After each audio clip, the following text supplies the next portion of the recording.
en este momento aquí en nuestros estudios el economista Carlos Cordero. Él es analista económico, además fue rector de la Universidad de la SUAY. Economista, muy buenos días, gracias por acompañarnos. Pues justamente uno de los temas que todavía genera preocupaciones en algunos sectores y sobre todo incertidumbre es el hecho de que el gobierno nacional y su equipo económico no hayan transparentado los acuerdos a los que se habría llegado tanto con el Fondo Monetario Internacional como con los otros 6 organismos multilaterales con quienes se habría llegado a algunos acuerdos para un desembolso en un lapso de 3 años, si no estoy equivocada, de más de 10.000 millones de dólares. Este es justamente uno de los temas. Entonces, alrededor de esto se empieza a especular mucho respecto de cuáles serán las decisiones económicas que tomará el gobierno nacional.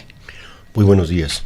Bueno, efectivamente, si bien existe cierta preocupación, yo diría que más bien es preocupación de ciertos sectores, no necesariamente que están de acuerdo con una firma de acuerdo con el Fondo Monetario Internacional. Sin embargo, haciendo caso de lo que han dicho las autoridades y los mismos funcionarios del fondo, el acuerdo será público o será dado a conocer una vez que el directorio del fondo esté de acuerdo con la ayuda al Ecuador. Es decir, este momento hay un preacuerdo, si cabe el término. Oficialmente el acuerdo estará finiquitado el momento en que el directorio del fondo dé el visto bueno, que entiendo que no va a haber objeciones, pero que tiene que pasar algún tiempo pequeño, pero oficialmente todavía no existe el acuerdo firmado, digamos así, con el Fondo Monetario Internacional. Pero más allá de eso, si uno piensa y cree y analiza en qué términos podría ser el acuerdo, yo creo que hay elementos básicos y fundamentales que van a estar presentes en el acuerdo con el fondo y que a lo mejor estarían presentes en el acuerdo con cualquier acreedor, con cualquier organismo o banco que esté dispuesto a entregarle una cantidad de dinero. ¿Y hacia dónde apuntarían estos acuerdos? Esos acuerdos apuntan básicamente a mejorar los ingresos fiscales y a optimizar el gasto público, que es básicamente la pata en la cual está cojeando el gobierno, que es el déficit público. Pero entonces sí han aparecido algunos elementos respecto a por dónde va a ir, por ejemplo, el tema del ajuste fiscal, que sería una forma de mejorar los ingresos, y obviamente también lo que no está todavía dicho es cómo se va a dar el ajuste con el gasto. Pero básicamente el asunto va a estar por ahí. Pero además hablamos de mejorar los ingresos fiscales. Esto implica nuevos y mayores impuestos para los ecuatorianos, y ya se rumora mucho que una de las primeras decisiones que se tomaría sería un incremento del IVA. Bueno, no necesariamente un aumento en la recaudación tributaria pasa por mejorarlos o por aumentar los niveles tributarios de los niveles arancelarios. Lo que se está hablando más bien es de que se puede hacer una racionalización tributaria. En los últimos 10, 12 años, a raíz de la primera reforma tributaria que se hizo, si no me equivoco, en el año 2008, hemos tenido permanentemente un conjunto de reformas fiscales, la incorporación de nuevos impuestos permanentemente, cambios en la modalidad de cálculo del impuesto a la renta, etc. Y a lo mejor esa gran cantidad de tributos que en el momento existen, la idea sería hacer un análisis y ver qué impuestos realmente son productivos desde el punto de vista de que generan un ingreso real al Estado y qué ingresos no lo son. ¿Qué impuestos no lo son? Porque puede darse el caso de que hay impuestos cuya administración, cuyo cobro, cuya gestión sea más caro que lo que termina recaudando. Es decir, habrá que hacer un análisis para ver qué impuestos se quedan, qué impuestos se cambian, qué impuestos se incrementan. Claro. Y el otro tema que se está mencionando junto con el tema, digamos, dentro del tema tributario, es el tema de las exenciones fiscales. Hay una serie de exenciones fiscales que a lo mejor están exageradas según el criterio del gobierno, según el criterio que se viene manejando, y por ahí tendría que revisarse el asunto. Ahora, el acuerdo al que pueda llegar el gobierno con el Fondo Monetario Internacional, los términos en los cuales puede llegar, van a comprometer básicamente la gestión que pueda hacer el Ejecutivo en materia económica. ¿Sería un acuerdo de ajuste necesariamente? Necesariamente va a haber algún tipo de ajuste por el gasto. Pero va a ser un compromiso del Ejecutivo, porque va a haber, o puede haber, digamos, en materia económica, de hecho existe en materia económica, muchos elementos que no pasan por una decisión del Ejecutivo, sino tienen que ir a una decisión, en este caso, de la Asamblea Nacional. Por ejemplo, comprometerse a subir el IVA, por decir algo. Puede haber el compromiso del gobierno, pero esa no es una decisión que toma el gobierno, el Ejecutivo, sino toma la Asamblea Nacional. Puede ser que ese tipo de ajustes no pasen por la Asamblea Nacional, entonces no necesariamente los acuerdos con el fondo van a estar sobre elementos que tiene que tomar la decisión otro organismo que no sea el Ejecutivo. En ese sentido yo creo que hay muchos ajustes económicos en el caso ecuatoriano que al menos se recomienda que se esbozan, pero que en la práctica van a ser de muy difícil ejecución, porque conocemos la composición del Congreso, conocemos que la Asamblea es un organismo eminentemente político, en donde hay otros intereses y donde a veces priman condiciones electorales, y puede ser que muchos ajustes que tengan que pasar por ahí no pasen. Por lo tanto, yo personalmente creo que el gobierno no se va a comprometer en cierto tipo de ajustes que no estén a su alcance estrictamente hablando. Ahora se habla de más de 10.000 millones de dólares que serán desembolsados en un lapso de 4 años.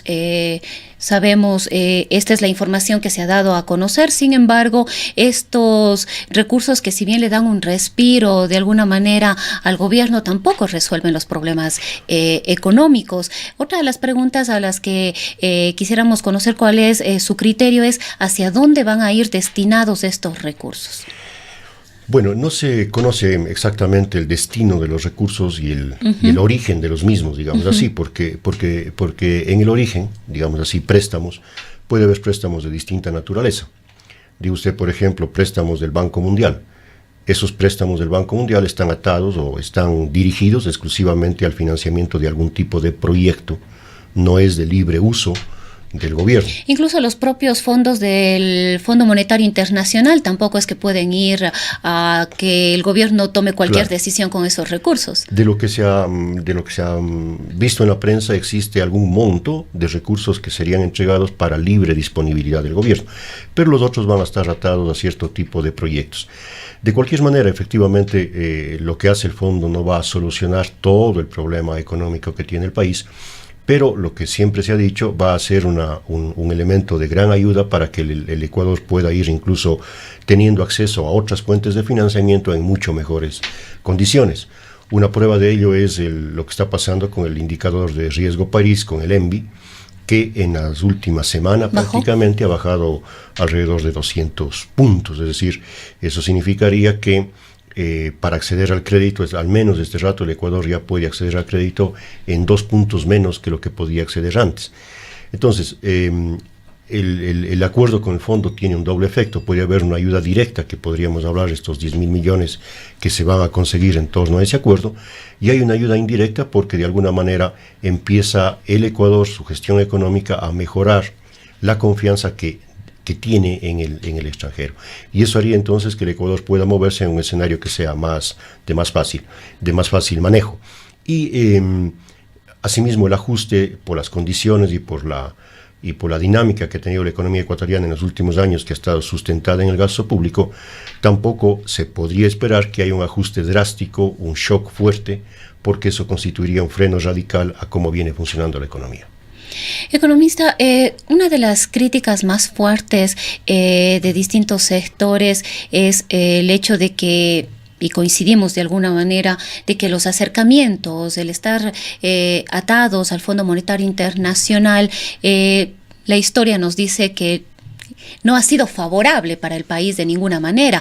Los créditos con el Fondo Monetario Internacional no le han traído mejoras a la vida de la gente aquí en el país, y de alguna manera volver a estos organismos multilaterales genera muchas preocupaciones. Bueno, yo creo que hay elementos históricos, digamos así, de la década del 80 que no hablan bien de los programas de ajuste del Fondo Monetario Internacional. Efectivamente, en los años 80... Los programas de ajuste generalmente atacan a la clase media, que es la que más afectada se ve y se ha visto en la historia del Fondo Monetario Internacional. Más atacaban al tema del gasto público, básicamente el que tenía que ver con subsidios, el que tenía que ver con gasto corriente, el que tenía que ver con gasto en educación, etc. Pero digo, esa es la historia. Nosotros de este momento, y la prueba está en que, como no conocemos el acuerdo, los términos, mal podríamos decir vamos a regresar a lo que se hacía en los años 80. La evolución que ha tenido obviamente el Fondo Monetario, justamente del aprendizaje que se tiene de estos errores en los programas de ajuste, nos muestran que a nivel internacional más bien los programas de ajuste del fondo sí han tenido un viraje respecto al tema del ajuste. O sea, no son tan, digamos así, radicales o dogmáticos en que el ajuste tiene que darse porque tiene que darse, sino que el tema es que hay que hacer un ajuste, pero en función de cómo está organizado el país, de las necesidades de cada país, y no una receta invariable, dogmática, que se aplica a rajatabla en cualquier país. Ahora, criterio suyo, economista, ¿cuál es la diferencia el estar en estos 10 años atados a créditos con la China o estar atados a créditos, por ejemplo, con los multilaterales como es el Fondo Monetario Internacional? Yo creo que el punto de comparación sería un poco lo que ocurre con una empresa o con las familias cuando requieren recursos y pueden acceder a recursos formales o a recursos informales. Recursos informales obviamente son de mucho más fácil acceso, pero en condiciones mucho más duras, tanto de tasa como de plazo y de garantías. Los recursos formales a través de un sistema financiero normal pueden tener cierto tipo de condiciones, de requisitos, pero son en mejores condiciones y en mejores tasas. Un poco más o menos eso es lo que ha ocurrido al Ecuador, sus necesidades altas de financiamiento, su pelea con los organismos internacionales al inicio del gobierno de Correa, condicionaron para que el acceso a las fuentes de financiamiento no sea en las mejores condiciones. La prueba es de que este rato el servicio de la deuda, intereses y amortización son bastante onerosos para el país y por lo tanto ya no puede sostenerse en esa dinámica de endeudamiento. No sé exactamente qué ocurrió, pero algo pasó después del viaje del presidente a fines del año pasado a la China, que se anunció que iban a conseguir una buena cantidad de recursos.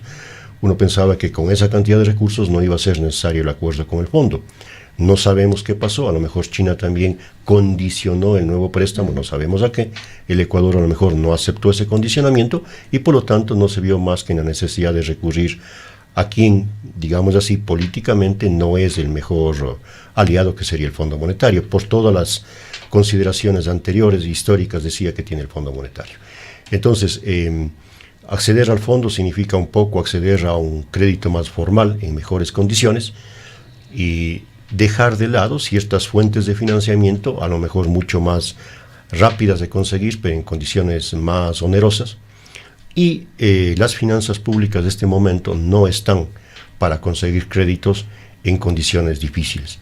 El Ecuador, como le digo, este año creo que tiene que pagar por interés y amortización alrededor de 8.000 millones de dólares, más o menos la tercera parte del presupuesto, y a su vez también el próximo año, en los próximos años, con el vencimiento el próximo de los años de los bonos 2020, el promedio más o menos de amortizaciones de intereses por año son 10.000 millones. Entonces, recurrir a un endeudamiento para poder financiar eso en condiciones onerosas significa hipotecar al país en el mediano plazo. Ahora, para cerrar, economista, esta entrevista, ¿cuáles son las medidas a corto y mediano plazo que deberá tomar, o mejor dicho, las medidas que en este año, en los próximos meses, deberá tomar el gobierno nacional? Bueno, lo que se puede ver es de que realmente se anuncia, digamos, algunos cambios, podríamos llamar institucionales, para ir mejorando el manejo económico. Uno de ellos que se está anunciando ya es el tema de regresar la gestión del Banco Central o las políticas del Banco Central a un organismo autónomo e independiente del gobierno. El Banco Central antes de este gobierno tenía un directorio autónomo que se entró en vigencia con el gobierno de Mahuad y en el que justamente lo que se pretendía con esa autonomía de un directorio del Banco Central es evitar que el Banco Central sea utilizado como una fuente de financiamiento del gobierno. Históricamente, o más bien dicho, cuando comenzó este gobierno, cuando comenzó el directorio en el gobierno de Mahuad, por ejemplo, es público que existió una divergencia y un contrapunto fuerte entre el presidente Mahuad, que solicitaba créditos al Banco Central, y el presidente del directorio de esa época del Banco Central, un economista Jacome, que se oponía y a la final no le dieron los créditos.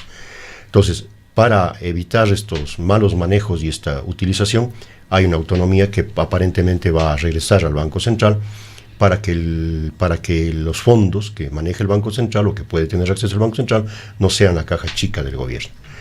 Es, por ejemplo, un caso de cambio institucional para un manejo más independiente de la economía que del gobierno de turno. El otro cambio institucional seguramente va a venir por el lado de la seguridad social, en donde existen problemas bien fuertes, que este momento no es un problema fiscal, pero al ritmo que va, se va a convertir en un problema fiscal, porque el momento en que no existan recursos para pagar las pensiones, el Estado va a tener tiene que asumir el gobierno de su presupuesto. Y elementos puntuales que van a tener que hacerse, creo yo, de la reforma fiscal. Habrá que revisar también el tema del manejo presupuestario en el gasto corriente, en donde más se puede recortar. En el tema subsidios, creo yo que ya se ha hecho bastante y políticamente no está para hacerse más. Y más o menos eso se avisora en cuanto a políticas inmediatas que podrían venir. Bien, queremos agradecer la presencia del economista Carlos Cordero. Él es analista, fue rector de la Universidad de la SUAY.